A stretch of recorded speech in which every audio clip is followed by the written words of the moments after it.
Bonjour et bienvenue sur les antennes de France 24 et de Radio France Internationale. Nous sommes à Cotonou, au Bénin, et notre invité est le président de la République du Bénin, M. Patrice Talon. Monsieur le Président, bonjour. Bonjour, M. Perelman. Avec moi pour vous interviewer, Christophe Boisbouvier de RFI. Monsieur le Président, bonjour. Oui, bonjour. Monsieur le Président, le 11 avril, vous avez été réélu pour un second mandat de 5 ans avec un score de plus de 86% dès le premier tour. Alors vous aviez face à vous deux candidats peu connus, au point qu'on a évoqué une élection courue d'avance. En effet, les résultats de cette élection donnent bien l'impression qu'en face, les candidats n'étaient pas peut-être à la hauteur. Mais je crois que c'est une mauvaise lecture. Et vous savez, le Bénin vient de loin. Et quand un pays, en si peu de temps, s'est étonné lui-même et a pu étonner même le monde par ses prouesses, cela peut donner aux uns aux autres, notamment dans le pays, le sentiment que ça y est, quelque chose se passe et qu'il faudrait que ça continue. Vous savez, souvent quand un régime, un président est décrié, comme on l'entend un peu partout, les électeurs peuvent voter contre, quel que soit celui qui est en face. Donc ce n'est pas toujours en fonction de celui qui est en face que les électeurs expriment leur choix. Parfois, ça peut être un vote sanction. Là, c'est un vote d'adhésion pour vous? Pour moi, c'est un vote d'adhésion. Alors tout de même, il y a quand même un autre chiffre qui est frappant, c'est qu'il n'y a que 50% de participation. Il y a donc un électeur sur deux qui n'est pas allé voter, alors que lors de votre première élection, il y a 5 ans, le taux de participation avait approché les 65%. C'est un net recul. Ça veut dire qu'il n'y a pas eu le même engouement tout de même. Oui, c'est bien la preuve que quelque chose se passe. Vous savez, ce pays, pendant longtemps, a souffert de sa classe politique, a souffert de l'environnement politique des élections, de sorte que les élections sont devenues quelque chose, un machin, qui permet aux électeurs d'avoir présent à tout va des candidats. On a l'habitude d'avoir une trentaine, quarantaine de candidatures, de candidats aux élections présidentielles. Comme je viens de le dire, l'argent circule. Nous avons atteint un niveau de démocratie admirable selon ceux qui nous observent, mais catastrophique selon les constats de développement que l'on peut observer au Bénin. Donc, un environnement politique, électoral, qui n'avait rien à voir avec ce que une élection est censée produire. Faire élire des personnes susceptibles d'apporter du développement, de l'épanouissement, du bien-être au pays entier et à chacun. Alors, quand on entame une réforme qui doit corriger nos travers avec ses inconvénients, dont on a bien vu les effets, il faut admettre que ce n'est pas du jour au lendemain qu'on peut retrouver des niveaux de participation qui n'avaient rien à voir avec une véritable adhésion à des programmes ou à un processus électoral conséquent. Mais vous devez être déçu quand même par ce fort taux d'abstention. Nous avons, il faut l'avouer, participé à ces élections, en tout cas les 3 candidats en liste, les 3 duos en liste, dans un environnement assez mauvais, de menaces, de violences, d'intoxication.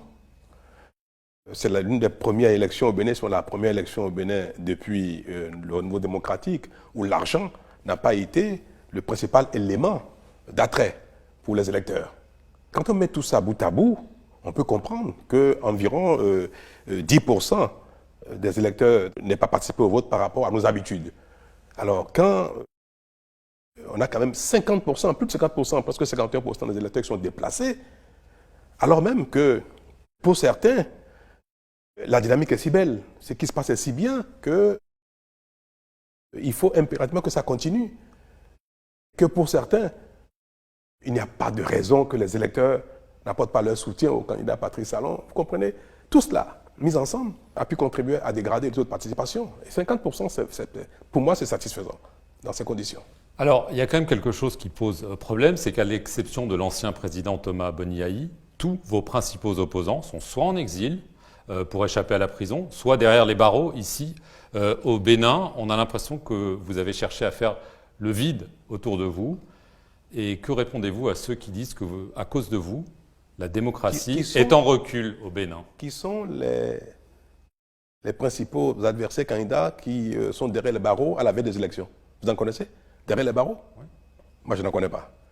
Il y a des gens qui sont appelés à rendre compte de leur gestion parce que nous sommes dans un pays d'impunité totale depuis si longtemps et que quand on décide que la chose change, les gens ne veulent pas répondre de ce qu'ils ont fait, qu'ils sont partis par eux-mêmes en exil, qui ont refusé de répondre à la justice. Mais sinon, moi, je ne connais pas un acteur majeur de la politique derrière les barreaux avant les élections. Vous n'avez pas cherché à éliminer tous vos adversaires pour gagner avec 86%, pour poser la question de façon un peu plus... Je vais vous dire ce qui se passe au Bénin, et si vous n'avez pas une certaine connaissance de la situation, vous pouvez faire une mauvaise lecture. Monsieur Barbouvier, vous connaissez le Bénin depuis si longtemps, n'est-ce pas? En tout cas, je crois que vous étiez au Bénin quand il y a eu la conférence des forces vives de la nation, à la suite de laquelle nous avons entrepris donc, notre processus démocratique. Et on peut constater aujourd'hui que plus de 60 ans après nos indépendances, plus de 30 ans après le renouveau démocratique, dans notre processus donc, de démocratie, de compétition électorale libre et démocratique, on peut constater que le Bénin n'a réussi à donner aucun signe de développement. Aucun signe, alors. Et que l'essentiel nécessaire à la survie continue de manquer à la majorité de nos concitoyens. Moins de la moitié des Béninois avaient accès à l'eau potable en 2016, au moment où j'ai accédé à la fonction. L'électricité, n'en parlons pas. Le Bénin ne connaît de l'électricité que par épisode, et encore dans quelle qualité. Le pays n'est pas du tout couvert. Les routes et les pistes, n'en parlons pas. Le peu qui a été réalisé en 60 ans, mal réalisé, mal entretenu. Les infrastructures marchandes, sportives, culturelles et consorts, rien du tout. L'école, c'est une catastrophe. La santé, pareil. Il n'y a pas un seul domaine, un seul secteur dans lequel le Bénin a pu donner le moindre signe d'un pays qui progresse, qui se prend en charge et qui essaie de répondre aux besoins de ses concitoyens. En 2016, le constat est catastrophique. Mais cela n'est pas du fait des Béninois pris individuellement. Tout le monde sait que les Béninois sont travailleurs, sérieux, pris individuellement. Et tout le monde sait également que cet état de choses est essentiellement dû à la qualité de la gouvernance. C'est dû à nos gouvernants qui sont devenus, au fil du temps, des prédateurs de leur pays, malheureusement, à l'instar de beaucoup de pays africains. Mon pays, le Bénin, est devenu l'otage de sa classe politique, faite de toutes sortes d'individus, y compris même des trafiquants de drogue. Les partis politiques ont été créés en 2016, il y avait déjà près de 300 partis politiques. Créer un parti politique est devenu le moyen de prendre sa part du gâteau. Les partis politiques sont devenus le couteau avec lequel chacun vient prendre sa part et la préserver. Dans ces conditions, on a pu observer, et ça tout le monde le sait, derrière cette façade démocratie, que le pays était coupé en morceaux, réparti entre les acteurs politiques. Moi, je l'ai constaté aussi en 2016. Pour tel parti politique, c'est telle régie financière, c'est la douane. Pour tel autre, c'est la direction des impôts. Pour tel autre, c'est telle recette douanière de telle frontière. Pour tel autre, c'est telle entreprise, c'est le port, c'est ceci. Donc, le pays était coupé en morceaux, réparti entre acteurs politiques, et c'était la règle. Un président élu qui prend fonction a l'obligation de préserver le système, afin que chacun ait sa part. À la limite, il peut faire de petits réajustements, redistribuer certaines cartes aux uns et aux autres, pour avoir la paix politique au Parlement. Et vous le savez très bien, cela caractérisait le Bénin, et ça amusait certains comme vous, que pour voter les lois, c'est des valises d'argent que le régime en place envoie au Parlement pour une situation burlesque qui a fini par davantage enfoncer le Bénin dans la misère. Et les acteurs politiques, forts de pillage organisé du pays, pouvaient donc à chaque élection entretenir les électeurs par des présents, des t-shirts, des sacs de riz, de l'argent. Ce qui fait que, bon, les Béninois, tous dans la misère, manquant de tout, manquant d'eau, d'électricité, de pistes rurales, de routes, d'écoles, de santé. Mais se contentent du peu qu'on leur donne. 10 000 francs ici, ça dit 15 euros par là, ou la moitié, pour aller voter. Et puis c'est devenu la règle, c'est devenu la belle démocratie du Bénin. Et c'est ça. Cette démocratie qui, après les réformes, a paru avoir disparu. Et c'est celle-là que les réformes ont fait disparaître. Alors, chapeau pour le Bénin. Alors vous nous demandez qui était derrière les barreaux au moment de la présidentielle du 11 avril. Lui, il n'a été arrêté que quelques jours plus tard, le 15 avril, c'est l'universitaire Joël Aïvo. Il est accusé d'atteinte à la sûreté et de blanchiment de capitaux. Il a essayé d'être candidat, il n'a pas pu. Qu'est-ce que vous répondez à ceux qui disent le président est en train de régler son compte à quelqu'un qui a dit que la présidentielle c'était talon contre talon et que les résultats proclamés étaient truqués? Ah bon? Pour vous, ce n'était que ça? Non, vous n'avez pas entendu que ces gens-là ont dit que l'élection n'aura jamais lieu? Vous n'avez jamais entendu cela? Pourquoi, en répétant les propos de ceux qui paraissent être victimes des réformes au Bénin, vous faites une sélection de leurs propos? Tout le monde a entendu sur les zones, partout, qu'ils ont dit l'élection n'aura jamais lieu, n'aura jamais lieu dans ces conditions. S'ils ne sont pas candidats, il n'y a pas d'élection. c'est un opposant politique. Mais alors, est-ce que dire que les élections n'auront jamais lieu et agir pour que ça n'ait jamais lieu, pour vous, est convenable?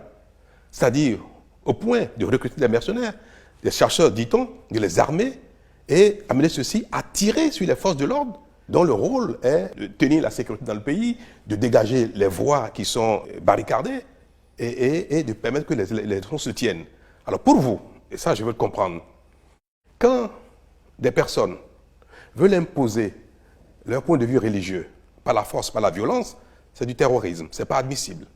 Quand des gens veulent imposer leur compréhension de la vie ou leur intérêt ethnique dans le pays par la violence, par la terreur, ce n'est pas acceptable. Mais quand un groupe politique veut imposer ses intérêts politiques, veut défendre ses intérêts politiques, imposer sa vision des choses par la terreur, par la violence, en armant des gens, en ordonnant des assassinats aveugles, pour que leur le cas décès... de Joël Aïvo. Mais c'est ce qui s'est passé, je ne peux pas le citer personnellement parce que... Mais on parle de lui la et justice, vous en parlez, donc c'est le cas. les enquêtes sont en cours et tous ceux qui, de près ou de loin, ont été mêlés à cela sont en train d'être interpellés, d'être questionnés, afin que chacun puisse répondre de son implication dans une telle manœuvre. Et qui, que vous le savez très bien, a eu cours au Bénin en 2019, puis à nouveau maintenant, où on dit, si l'élection doit avoir lieu, disent-ils, talon contre talon, alors elle n'aura pas lieu. Mais qu'est-ce qui s'est passé en fait? C'est important de savoir ce qui s'est passé. J'étais en exil en 2015, encore, quand le Parlement précédent, la législature précédente, celle qui est en place, composé de ceux-là, de ceux qui étaient en charge des affaires dans le pays à l'époque, qui sont aujourd'hui pour une bonne part dans l'opposition, c'est eux qui étaient au Parlement à 100%. Au moment où cette législature, en avril-mai 2015, s'installait, le président élu de l'Assemblée, dans son discours d'investiture, a fait l'état des lieux, a dit que le pays était dans une décadence grave et que la classe politique, que l'arène politique devrait être réformée si l'on veut que le Bénin, enfin, renoue avec la dignité et le développement. Je n'étais pas au pays. Donc, le leitmotiv de leur action parlementaire devrait être la réforme, les réformes nécessaires au Bénin. Je suis arrivé en 2016, j'ai été candidat, j'ai gagné les élections. J'ai pris le Parlement au mot. Et d'ailleurs, je l'ai dit aussi pendant ma campagne électorale en 2016, que élu, je m'emploierai à réformer le Bénin sur tous les plans, y compris au plan politique, parce que la situation était grave. C'était un pays de mafieux, de trafiquants de drogue, de tout ce qui ne peut surtout pas permettre le développement. Donc, après mon élection, nous avons fait des rencontres en Parlement, exécutif, et nous avons convenu que des réformes doivent être opérées. Principalement la réforme politique. Parce qu'il y avait 300 partis politiques environ, comme je viens de vous le dire, et que chaque parti politique était l'interlocuteur de l'État, de l'exécutif, faisait le chantage qu'il faut pour que chacun tienne sa part du pays. La réforme qui a été mise en œuvre, elle était très simple, hein, parce qu'on ne peut pas changer les acteurs politiques béninois contre les acteurs politiques français, belges, canadiens, américains, chinois, non. Nous sommes des Béninois, nous allons faire avec nos travers les mutations nécessaires. Je vais finir. Et la réforme, avec nous-mêmes, malgré nos travers, puisque dans tous les cas, il ne faut pas croiser les bras, il faut faire quelque chose. La réforme consistait tout simplement à dire, tout le monde peut faire la politique, ce qu'ils veulent. Mais on ne permettra plus que le modèle électoral permette que chacun étant maître dans son quartier, dans son village, tenant ses parents, utilise son parti politique pour siéger au Parlement. Il ne faut pas oublier que 83 députés que compte notre Parlement en 2015, les 83 députés provenaient de 42 partis politiques différents qui, à l'occasion des élections, se regroupent en alliance ou en coalition électorale. Donc, ce qu'il fallait faire pour réduire la nuisance individuelle, c'était contraindre les gens à se mettre dans des grands partis politiques pour aller aux élections. Donc, la première réforme, le premier aspect de la réforme était que les coalitions ne sont plus admises à aller aux élections. Si vous êtes un parti politique, vous voulez aller aux élections, vous allez aux élections tout seul. N'importe quel parti politique. Mais à condition aussi que les partis aient une envergure nationale, c'est-à-dire aient des adhérents un peu partout dans le pays. Et ça, c'est à la portée de tout le monde. Je viens. Deuxième élément de la réforme, si on va aux élections, le parti politique qui n'a pas atteint 10%, qui n'a pas collecté 10% de suffrages exprimés au plan national, même si dans une localité, dans un quartier, dans une circonscription, ce parti est fort et devrait enlever un député, s'il n'a pas 10% au plan national, il n'enlève pas ce député. Donc c'est un seuil de représentativité qui existe ailleurs. En France, chez vous, cela existe pour les élections européennes, où je crois que le seuil de représentativité est de 5%. Au Bénin, on l'a placé à 10% pour qu'il commence à avoir de grands ensembles, afin que le Parlement dispose de courants politiques cohérents d'une certaine taille et que les discussions soient des discussions d'ordre politique et programmatique. Je finis. Soyez patients. Je vais vous répéter cela pour que vous l'entendiez bien. Les deux choses qui ont été prescrites par la réforme, c'est un, que seuls les partis politiques vont aux élections et non les coalitions de partis. Deux, tout parti politique qui va aux élections et qui n'a pas obtenu 10% de suffrage au plan national ne peut enlever aucun siège. C'est tout. Et ceux qui l'ont voté, qui étaient au Parlement en ce moment, dont certains sont à l'opposition aujourd'hui, au moment de la mise en œuvre, la loi a voté, promulguée. Un an après, un an et demi après, nous voilà aux élections en 2019, parce qu'ils ont voté ça en 2018. Ils sont arrivés en 2015. C'est 4 ans, le Parlement a ici un mandat de 4 ans. Ils sont arrivés en 2015, je suis arrivé moi en 2016. Et en 2017-18, cette réforme a été votée au Parlement. À la fin du mandat du Parlement, c'est-à-dire en 2019, il faut aller aux élections pour le renouvellement du Parlement. Alors ceux qui ont réussi à se mettre ensemble pour créer de grands ensembles, pour aller aux élections tout seuls en tant que parti politique, certains qu'ils ont la taille suffisante pour avoir 10%, ils ont dit, OK, on y va avec ces règles. Ceux qui n'ont pas réussi à se mettre ensemble, qui, toujours mus par leur intérêt personnel et divisés entre eux, parce que qui va être chef, qui va être président, qui ne va pas être président, qui n'ont pas réussi, on dit, la loi qu'on a votée, que nous-mêmes nous avons votée, eux-mêmes, je veux dire, il faut la remettre dans le tiroir. Elle n'est pas applicable parce qu'elle ne permet pas à tout le monde de pouvoir enlever un siège. Donc, ils ont remis en cause leur propre réforme qu'ils ont votée et m'ont demandé à moi de revenir sur, de faire une assise et de revenir là-dessus. Je dis, mais vous savez que c'est utile pour le pays. C'est utile pour nous discipliner, nous tous. C'est utile pour avoir un Parlement sérieux. Et moi, j'ai refusé de m'engager dans un processus d'abrogation de cette disposition de la réforme. Et ils ont refusé d'aller aux élections. Ils ne sont pas allés aux élections en 2019. Et ils ont engagé une épreuve de force dans la rue, en brûlant des maisons, en brûlant des édifices publics et privés, et en organisant vraiment une rébellion armée en 2019. Il y a eu des tirs sur les policiers, il y a eu des ripostes qui ont engendré des morts parmi les manifestants de violence. Et cette situation qu'on a connue en 2019, qui est de leur fait exclusif, n'a pas empêché les élections. Nous sommes allés aux élections et un Parlement a été élu. Ceux qui ont accepté d'aller dans la réforme sont ceux qu'on appelle les pro-talons. Du coup, nous avons eu un Parlement qui, de toute évidence, paraît monocolore parce que c'est ceux qui ont accepté la réforme. La réforme qu'eux-mêmes, ils ont votée. Et ceux qui n'ont pas accepté de se soumettre à leur propre loi deviennent des opposants dits radicaux. Et on dit, mais c'est du fait de qui? Si les partis qui sont allés aux élections, qui ont accepté d'y aller avec les réformes, sont sortis et sont les seuls à avoir eu des députés, c'est la faute de qui? Ça a continué. Ce Parlement qui a été installé en 2019, il est légitime et légal. Il a continué à voter des lois pour renforcer la réforme, dont une qui est arrivée donc après, donc une disposition qui est le parrainage. Le parrainage a été instauré pour permettre que les candidats aux élections présidentielles, ceux qui sont des potentiels dirigeants présidents de la République, relèvent d'un parti politique, d'un grand ensemble politique.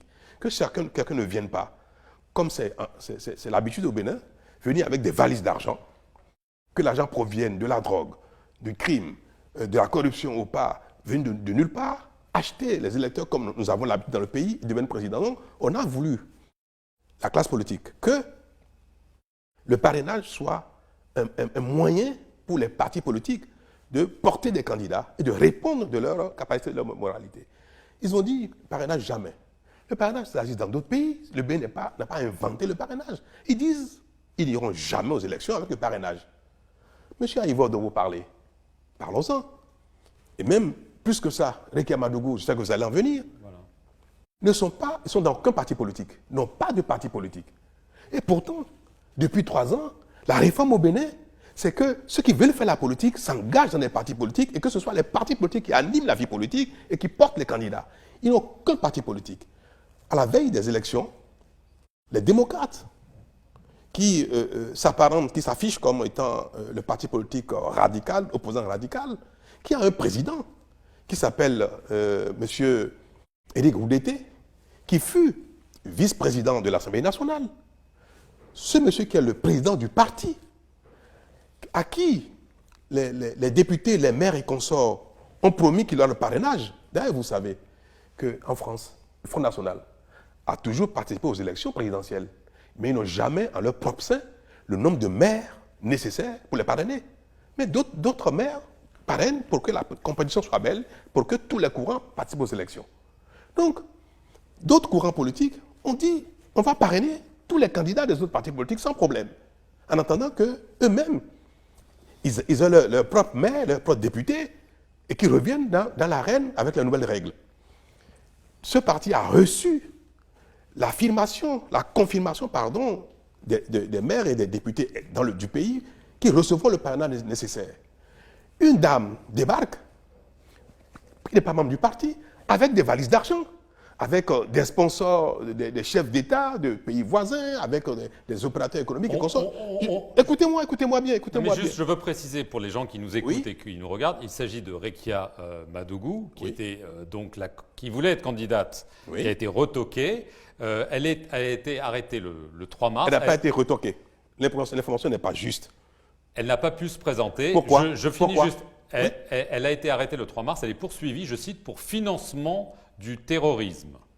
Donc c'est un terme grave. Est-ce que ça veut dire qu'elle a fomenté des attentats au Bénin? C'est quand même une accusation extrêmement grave, extrêmement rare. Les mots comptent. Mais terrorisme. Nous en arrivons, on y vient.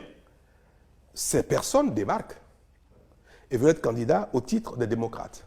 L'esprit de la réforme dans le pays, qui est que désormais ce sont les grands ensembles, les grands partis politiques qui portent les candidats, sa candidature n'est pas conforme aux réformes qui sont en place. Donc c'est naturellement, et ça je peux le dire, hein, et mon avis est celui-là aussi, c'est naturellement, que députés, maires et consorts, tout le monde dit, mais non, nous voulons bien parrainer le Parti démocrate avec les membres, mais si c'est des gens qui viennent pour réinstaurer ce que nous dénonçons depuis 20, 30, 40 ans, mais non. Donc, ils n'ont pas eu le parrainage qu'ils ont sollicité, ces gens-là. Je viens. À la limite, je comprends que ça peut être décevant, que les parrainages n'ont pas été donnés à tout le monde. Mais la règle, le parrainage qui a été instauré, qui existe dans d'autres pays du monde, deuxièmement, qu'eux-mêmes parfois, ils ont promu à Ivor, dans des tribunes publiées des années avant, a préconisé le parrainage. Donc, le système, le modèle politique en place, les lois qui ont été votées légalement et légitimement, qui ont prescrit ces dispositions de candidature, ils ne les remplissaient pas. Donc, ils ne disposaient pas des parrainages nécessaires, requis. Ils disent, on va aux élections. Ils déposent leur dossier sans parrainage. Mais c'est tout à fait évident. Si quelqu'un en France dépose une candidature sans les parrainages requis pour être président de la République française, puisqu'en France, il faut être parrainé également. Si quelqu'un dépose sa candidature, vous direz, vous employez le mot rétoqué. Est-ce que c'est ce mot que vous allez utiliser pour dire que le dossier qui a été déposé n'est pas conforme aux prescriptions?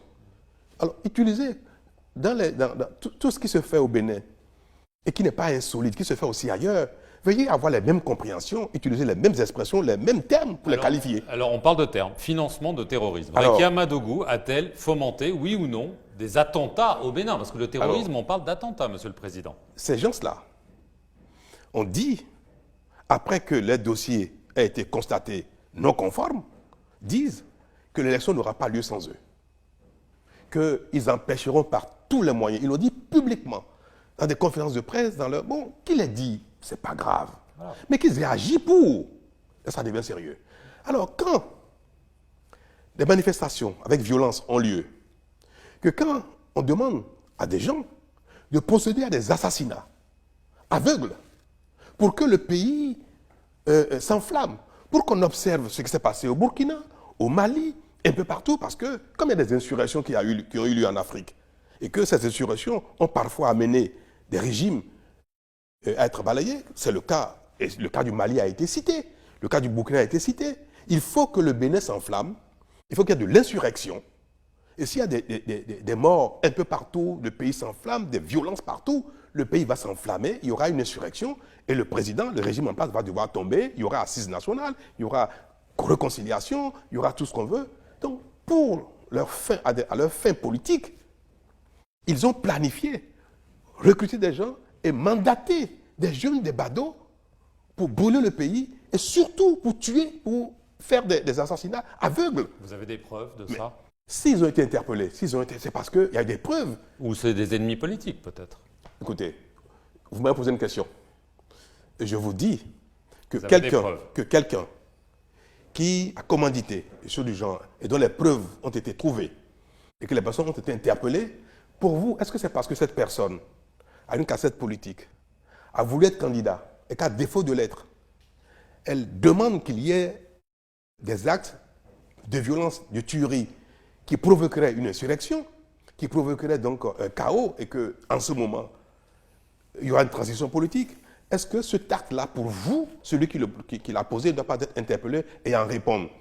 Mais je vous ai dit tout à l'heure, quand quelqu'un veut défendre une cause religieuse, pas de telle pratique, c'est du terrorisme.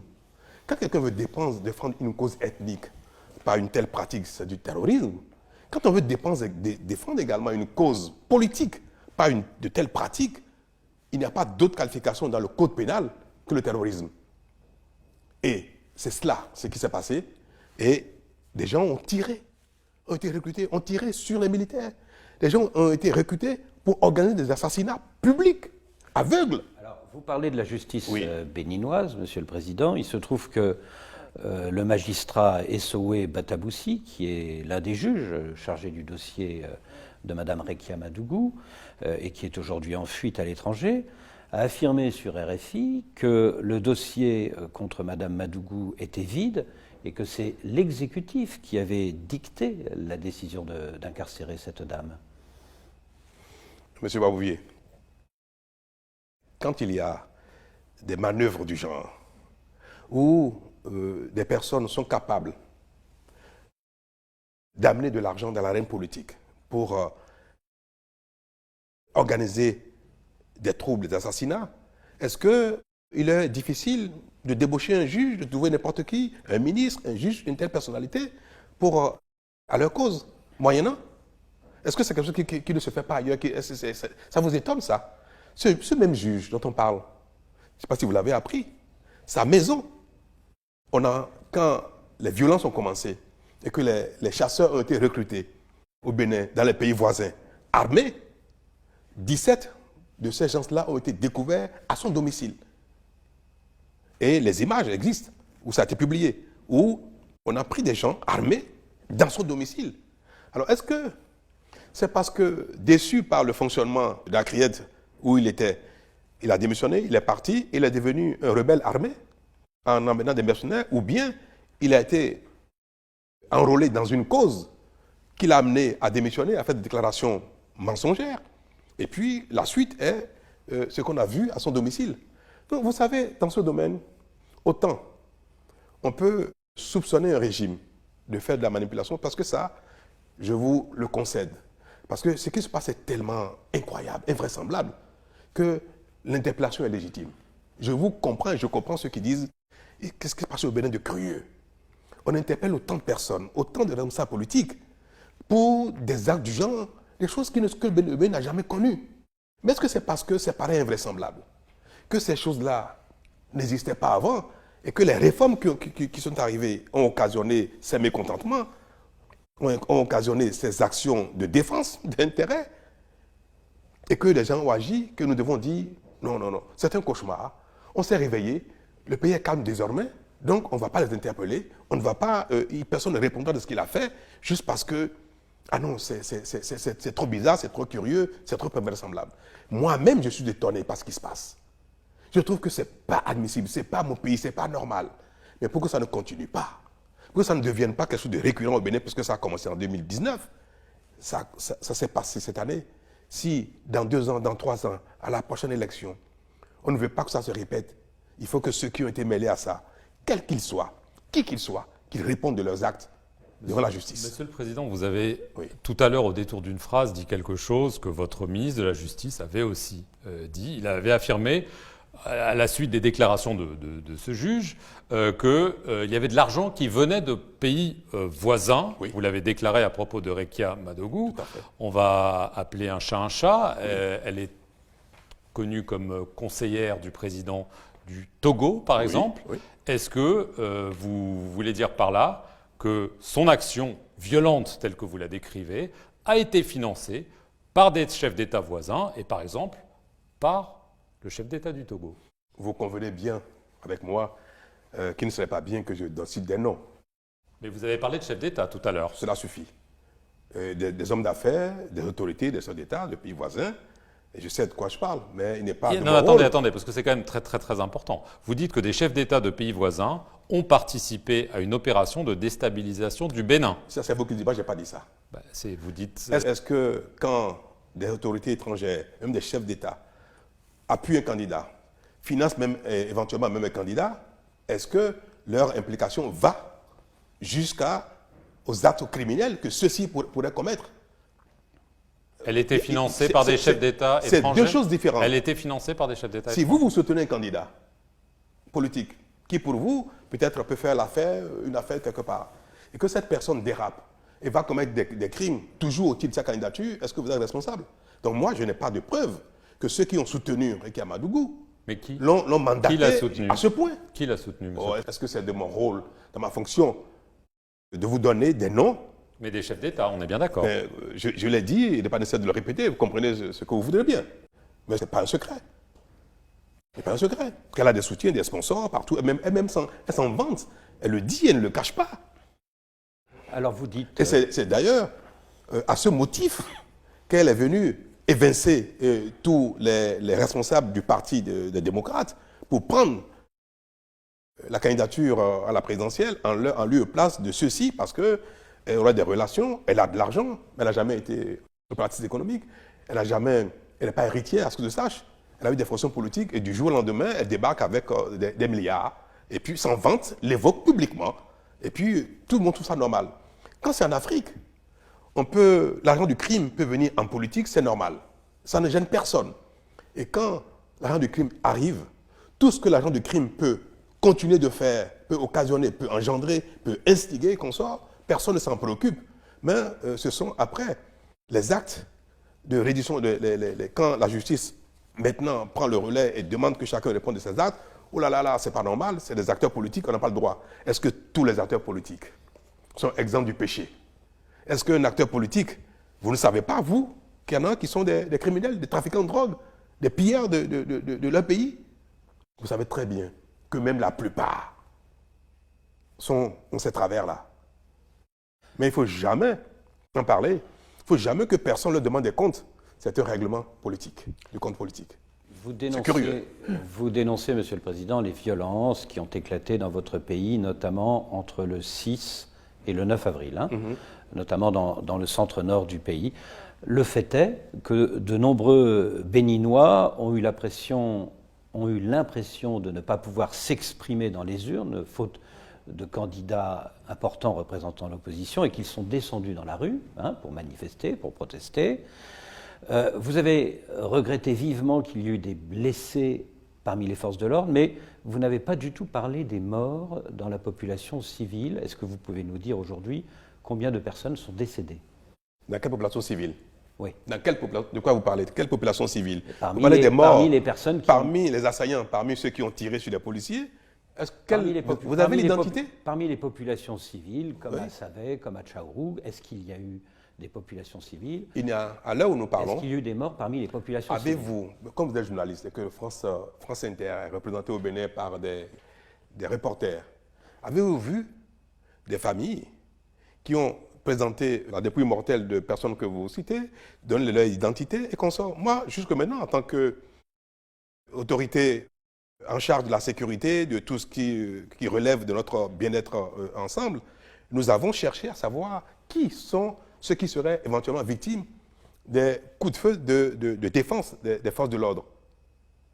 C'est important de savoir, même pour les enquêtes, c'est nécessaire. On n'a pas vu, on n'a même pas vu de déclaration de décès. Et pourtant, c'est utile pour faire la part des choses, pour savoir qui a fait quoi et qui est victime. On en parle, mais personne n'a vu.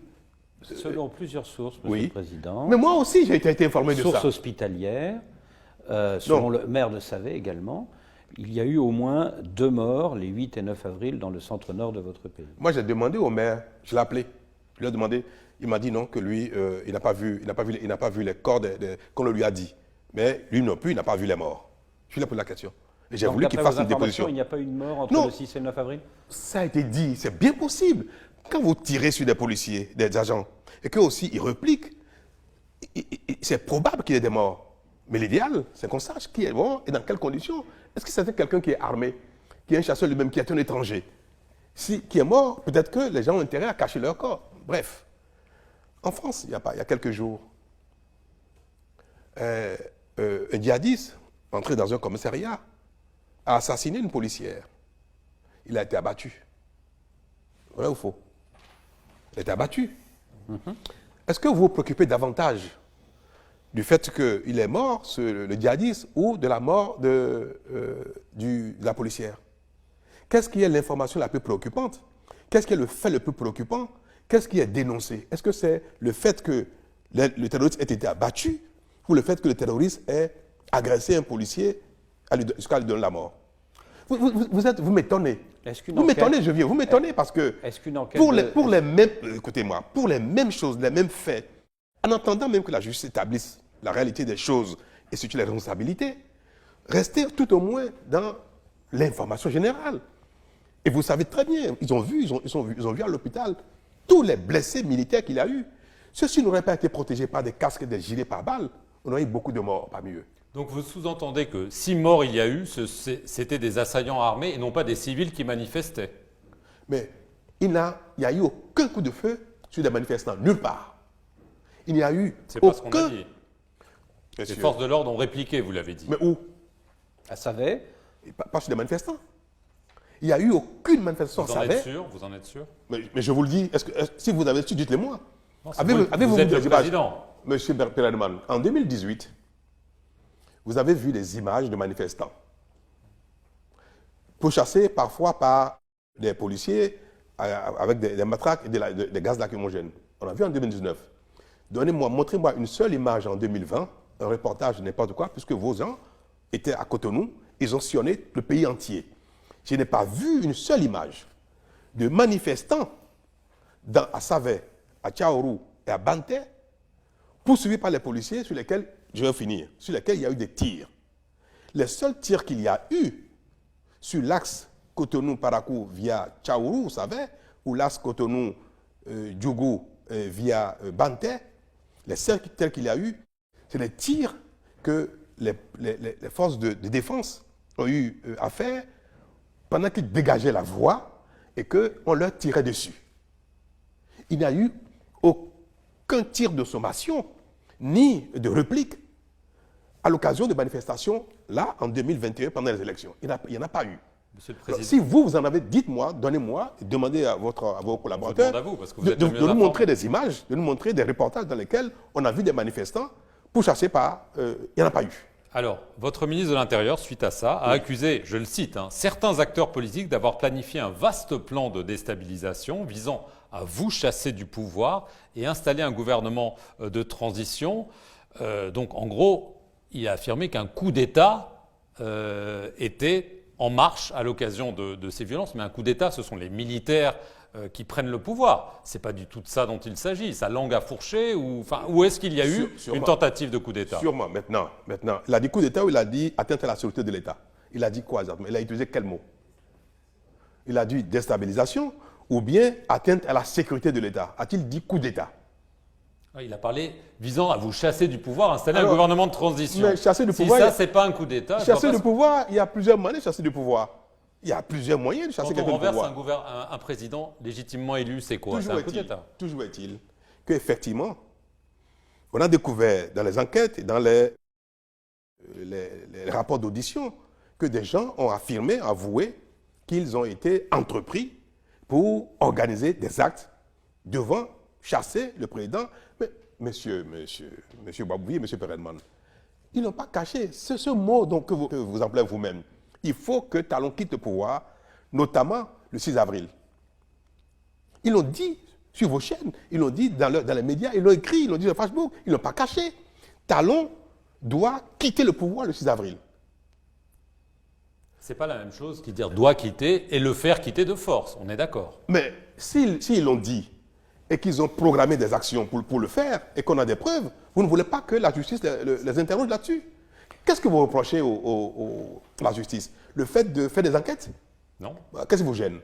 Avoir des preuves. Quand on parle de coup d'État, il faut quand même avoir des preuves solides. Mais j'imagine que si vous le dites, il doit y en avoir. Non. Si il a dit que les gens ont planifié de déstabiliser le pays, de faire partir le régime en place par la violence, attendez que les responsabilités soient situées et que les preuves soient exhibées. Mais pendant que l'enquête est en cours, vous êtes dans une défense curieuse.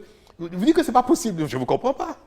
Votre ministre a ajouté que les commanditaires de ces insurgés étaient soit en prison, soit en fuite. Est-ce que vous les connaissez? Qui sont-ils? Est-ce que vous pensez, par exemple... Il y a certains que je connais bien. Mais les commanditaires, aujourd'hui, la justice a pris la main. Et il n'est pas convenable que je m'étale sur un sujet qui est déjà dans les mains de la justice. Est-ce que vous visez votre prédécesseur, l'ancien président Boni Yayi? Yayi Boni. Si je le vise, c'est-à-dire... Est-ce que vous l'avez dans le collimateur? Est-ce que vous pensez que c'est l'un des commanditaires de tout Pourquoi cela? je l'aurais dans mon collimateur? S'il a cherché à vous renverser, par exemple. Mais s'il est mêlé, il répondra de cela. Non, mais est-ce que vous le soupçonnez d'être mêlé dans cette affaire ou pas? Aujourd'hui, moi, je n'ai pas soupçonné quelqu'un. Ce n'est pas mon rôle de soupçonner. C'est de la police judiciaire, de la justice, d'établir ceux qui sont mêlés de près ou de loin à des actes qui ont été commis. Moi, je ne soupçonne personne. Et je n'ai soupçonné personne. Ce serait trop facile. Il n'est pas de mon rôle de soupçonner quelqu'un. Si Boni Yayi, ancien président, est responsable à quelque niveau que ce soit, il en répondra. Ça, comme tout le monde. Est-ce qu'il peut revenir demain au Bénin librement, sans risquer d'être arrêté? Mais personne ne l'empêche de venir au Bénin. Le Bénin n'a jamais empêché un de ses citoyens de venir au Bénin. Mais si quelqu'un est convoqué par la justice et que la personne refuse de répondre et s'exile, comment vous interprétez ça? Donc a priori, il peut revenir librement. Hein. Quand en 70, en 80, des gens ont commis des attentats en Italie. Et ont fui l'Italie, sont venus se réfugier en France. Et que la France a refusé de les extrader. Et puis, il y a eu quelques-uns qui ont été extradés par la suite. Puis maintenant, le gouvernement français décide d'extrader certains d'entre eux. Vous traitez l'Italie de pays bananière, république bananière. Vous traitez l'Italie d'envoyer en exil ces acteurs politiques. Les Brigades Rouges, ceux qui ont fait ça à l'époque, c'était une cause politique. C'était une cause politique. Pourquoi le président français décide aujourd'hui de les rapatrier, de les extrader? Pourquoi? Parce que même la cause politique ne peut pas être défendue, ne peut pas se défendre par la terreur. Et toutes les fois que c'est le cas, il faut que ceux qui l'ont fait en répondent impérativement. Et si la France décide aujourd'hui d'extrader 40 ans après les faits, ça veut dire que ces faits-là sont graves et qu'il faut toujours en répondre. Monsieur le Président, je veux revenir aux réactions à votre élection et notamment une réaction que tout le monde a remarquée, celle du gouvernement américain. Le département d'État américain a publié un communiqué en date du 23 avril. Je vais le citer, comme ça les choses seront précises. Il affirme que les États-Unis, je cite, notent avec inquiétude les nombreuses arrestations de dirigeants politiques de l'opposition. Il rappelle l'importance de la présomption d'innocence, d'une justice transparente et apolitique, et ils ajoutent qu'ils suivent de près les actions du gouvernement du Bénin. Vous semblez donc être dans le viseur de l'administration Biden. Pas du tout. Vous trouvez que c'est un compliment qu'on vous fait Mais quand non, on se dit qu'on est inquiet, qu'on vous surveille? C'est pas exactement un compliment. Personne n'a surveillé le Bénin. Fut-il gouvernement américain, personne n'a surveillé le Bénin parce que le Bénin est un pays ouvert, normal, et ce qui se passe peut intéresser Français, Américains, Béninois ou autres. Mais le mot surveiller n'a pas, et je ne pense pas que le gouvernement américain suit ce qui se passe au Bénin, c'est légitime, c'est normal. Il est inquiet. Alors, quelle est votre réaction? Autant, moi aussi, je suis ce qui s'est passé aux États-Unis, je vais suivre, je suivrai toujours. Et on a vu ce qui s'est passé au Capitole, où des gens, pour une cause politique, ont envahi le Capitole. Et il y a eu un mort, je crois. Et ceux-là aussi sont en train de répondre de cela. Alors, le problème, c'est quoi? C'est que c'est normal que vous, que la France, que les États-Unis, que la Chine, que le Japon s'inquiètent de ce qui se passe au Bénin. Mais ça vous vexe quand même que les États-Unis disent ça de façon très publique. Mais non, ça ne me gêne pas du tout. Pourquoi? Parce que, je viens de vous dire, les interrogations, les inquiétudes par rapport à ce qui se passe au Bénin sont légitimes. Qu'on arrête. C'est par rapport à ce que vous faites, monsieur. Non. C'est pas par ce qui se passe. Je vais vous dire pourquoi. Qu'on arrête, qu'on interpelle des dizaines d'acteurs politiques ou des unités, quelques-uns d'acteurs politiques, c'est toujours un fait préoccupant. Quand un acteur politique, quelqu'un qui a des cassettes politiques est interpellé, c'est toujours préoccupant. Pourquoi? Parce que l'interpellation peut être fondée sur des faits réels, comme ça peut être également une manipulation politique. Et le monde entier est comme ça. Mais ce n'est pas parce qu'il arrive des fois que des gens soient harcelés, poursuivis et même emprisonnés injustement parce que c'est des opposants politiques, que tout acteur politique est exempt de péché. Parfois aussi, les acteurs politiques commettent des fautes. Non, mais toutes les fois donc il y a des gens qui portent la casquette politique, qui sont interpellés, ça soulève des inquiétudes légitimes.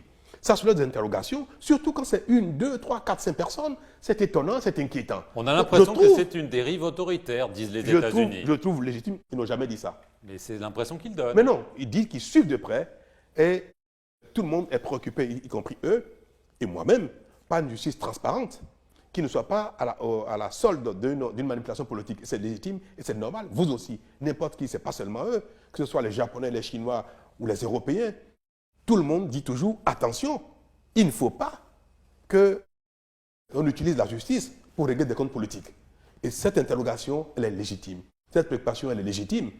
Maintenant, à la suite, on verra si ceux qui ont été interpellés, ceux qui vont être condamnés sont condamnés parce qu'effectivement ils ont fait quelque chose avec preuve ou non. Il y en a qui seront peut-être libérés. Peut-être que tous. Peut-être que certains répondront de leur action passive ou active. Mais dans tous les cas, ce n'est pas parce que nous-mêmes on s'interroge et que la communauté internationale s'interroge que nous allons dire non, on arrête, on ferme les yeux, on fait comme si rien ne s'est passé. Donc moi je ne suis pas dérangé par les interrogations, pas du tout. Alors vous dites qu'il y en a peut-être qui seront libérés. Je vais espérer que tous ceux qui ont été interpellés, parce que ce serait pour moi une objet de satisfaction de voir qu'il n'y a pas autant de gens impliqués et que les petits qui sont des exécutants, c'est malheureux. Parce que pour 100 000 francs CFA, parce qu'on a eu des preuves de paiement d'argent et consorts, c'est des petites sommes pour des gens qui sont de la misère.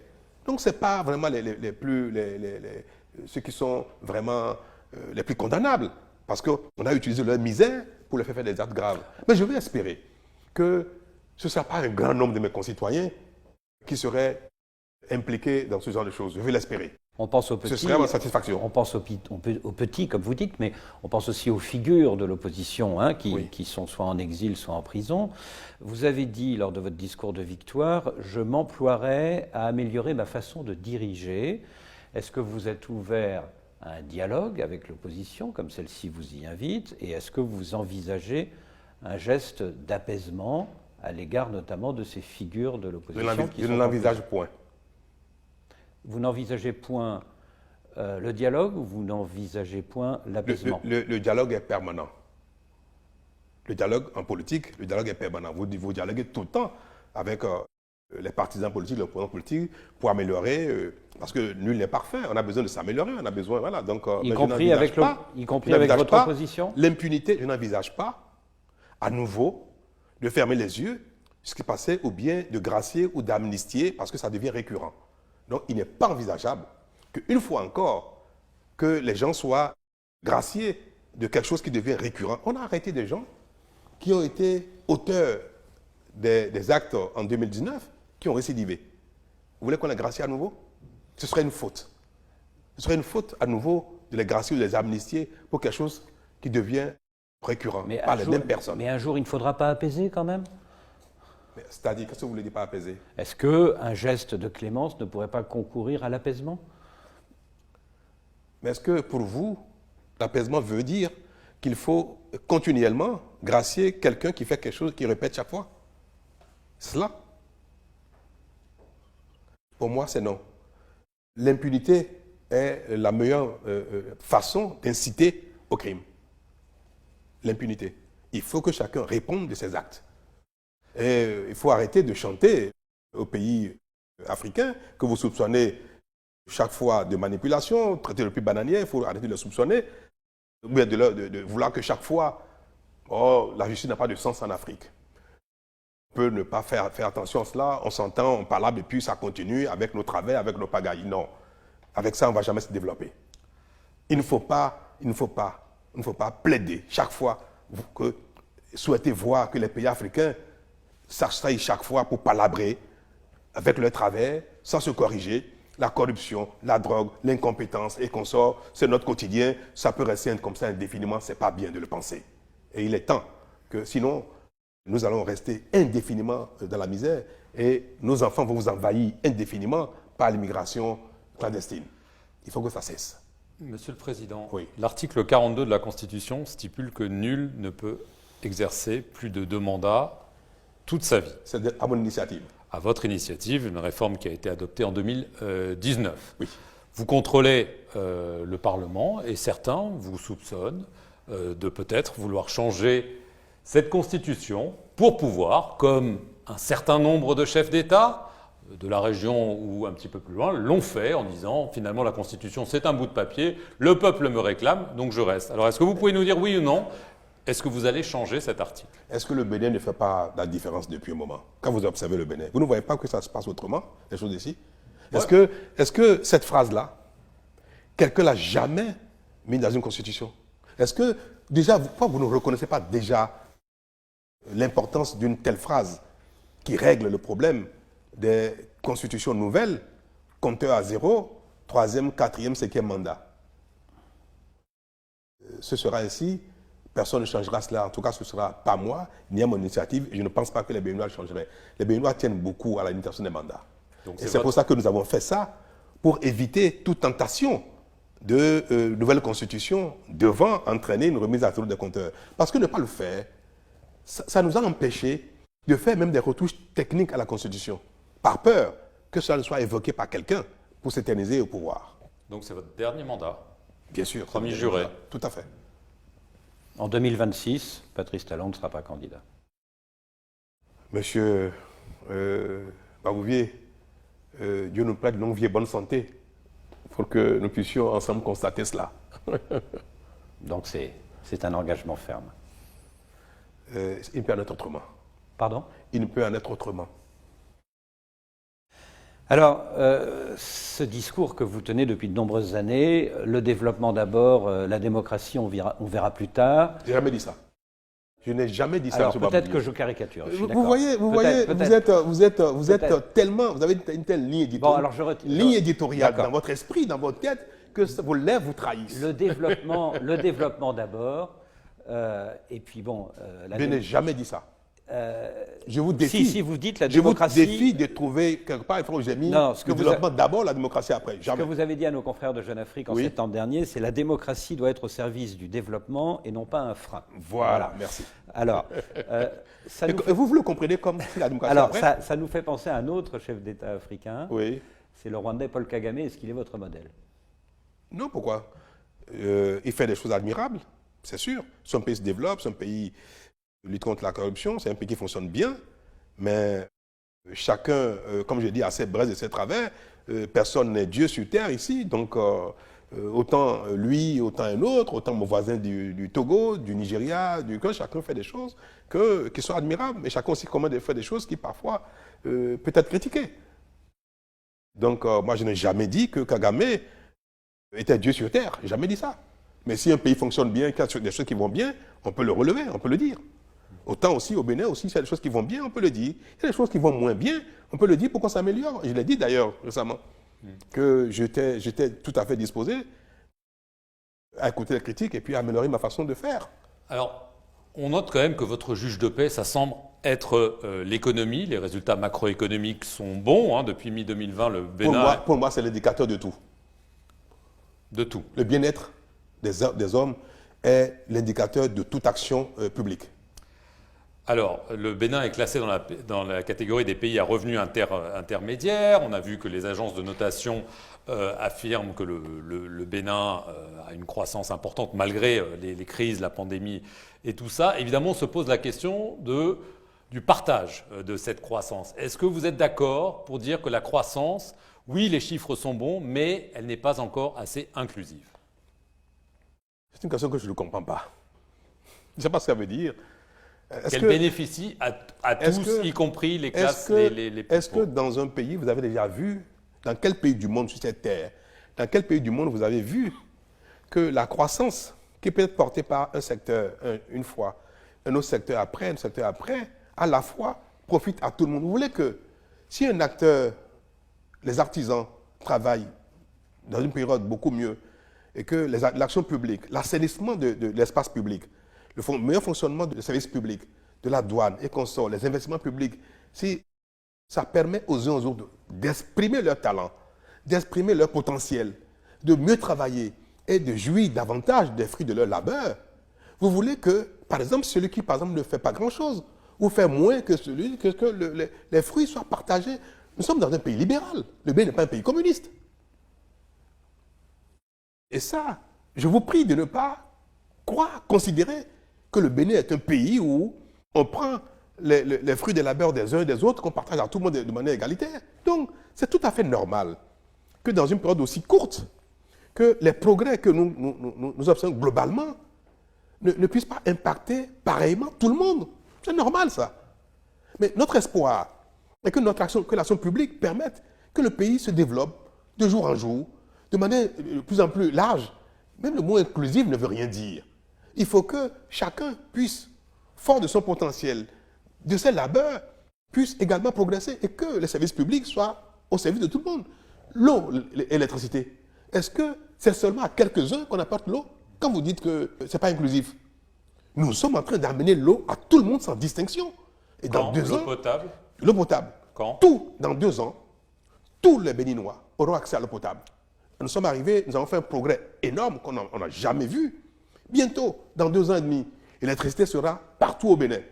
Les routes vont partout de plus en plus, les pistes virales partout. C'est ça, c'est la manière dont notre croissance, qui profite également à l'État, qui fait que l'État a de plus en plus de recettes, investit au profit de tout le monde. Je ne pense pas que vous ayez entendu que la route est allée desservir une communauté, un ami, et que nous faisons l'effort de faire un développement équilibré. Les infrastructures, si vous êtes informé de ce qui se passe, c'est dans tout le pays que nous faisons des investissements. Ça, ce n'est pas une manière de faire profiter l'ensemble du pays de nos performances collectives. C'est pas ça. Qu'est-ce que vous appelez développement inclusif? Monsieur le Président, Oui. il nous reste malheureusement peu de temps, mais quand même une question importante, c'est Oui. les relations entre le Bénin et le Nigeria.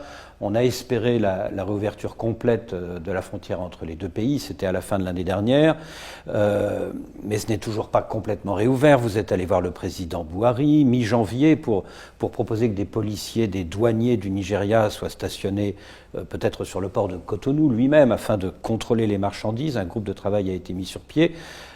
Est-ce que, comme c'est l'objectif, le système va pouvoir être mis en place dans les mois qui viennent, dès le 1er juin? Les discussions sont en cours, cela progresse. Vous savez, les administrations sont lourdes. Hein. Entre deux États, ce n'est pas du jour au lendemain. C'est parce qu'il y a une volonté politique des chefs d'État que du jour au lendemain, ça se met en place. Les équipes travaillent sur le sujet et nous espérons que l'intégration réelle de nos deux pays, de nos deux économies, sera bientôt une réalité, sachant que nous mettrons en place les voies et moyens pour prévenir, pour endiguer nos travers, notamment la contrebande. Et c'est pour ça que nous voulons que les services de douane, de police et consorts travaillent plus en harmonie et ensemble pour que ces choses-là n'empêchent plus l'intégration. Dernière petite question sur la sécurité. Le chef des services secrets français a publiquement déclaré que les chefs d'Al-Qaïda au Sahel ont conçu un projet d'extension vers les pays du Golfe de Guinée. Ces pays sont désormais des cibles, dit-il. Les terroristes financent déjà des hommes qui se disséminent en Côte d'Ivoire et au Bénin. Est-ce que vous avez constaté en effet qu'il y a des hommes armés qui viennent au Bénin? Y a-t-il eu des tentatives de pénétration, voire des tentatives d'attentat? Nous travaillons en bonne coopération avec les pays voisins, y compris même les pays qui ne sont pas voisins comme la France. Et la conjugaison de nos efforts nous laisse espérer que nous parviendrons à bout du terrorisme dans la sous-région. Ce n'est pas évident, ce n'est pas facile. Il y a eu des tentatives, Monsieur le Président. Mais nous observons les mouvements, nous voyons parfois, et nous interpellons les gens quand c'est nécessaire.